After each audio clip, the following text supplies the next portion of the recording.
লজ্জা। পাশবিক, শিশুকে যৌন নির্যাতন, আক্রান্ত 19 মাসের শিশু। নিউটাউন থানার গৌরাঙ্গনগর বিবেকানন্দ পল্লীতে 19 মাসের শিশুকে যৌন নির্যাতনের অভিযোগ। এই পাশবিক আচরণের অভিযোগ উঠেছে শ্যামল সাধক নামে প্রতিবেশী আর যুবকের বিরুদ্ধে। এর পাশাপাশি পুলিশের আচরণ নিয়েও প্রশ্ন উঠেছে। আক্রান্ত শিশুটির বাড়ির লোকের অভিযোগ, তারা নিউটাউন থানায় অভিযোগ জানাতে গেলে পুলিশ প্রথমে মেডিকেল টেস্ট করিয়ে আনতে বলে।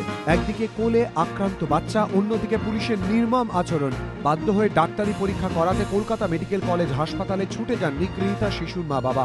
তাঁদের দাবি, মেডিকেল টেস্টের রিপোর্ট থানায় জমা দেওয়ার পরে 3 তারিখ অভিযোগ নেয় পুলিশ। সেই অভিযোগের প্রেক্ষিতে শ্যামল সাধক নামে ওই যুবককে গ্রেফতার করা হয়।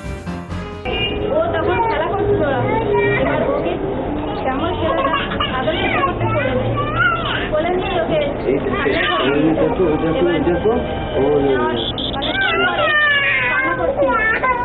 নিউটাউন থানার পুলিশ অবশ্য অভিযোগ অস্বীকার করেছে। তাদের দাবি, মেডিকেল টেস্ট করানোর জন্য শিশুর মা বাবাকে তাঁরাই টাকা দেন। পরিজনরা জানিয়েছেন, 1 আগস্ট বিকেলে বাড়ির সামনে খেলছিল 19 মাসের মেয়েটি। অভিযোগ, তাকে পাশের বাড়িতে নিয়ে গিয়ে যৌন নির্যাতন করে প্রতিবেশী যুবক শ্যামল। ধৃত শ্যামল এখন জেল হাজতে। জয়ন্ত পাল, এবিপি আনন্দ, কলকাতা।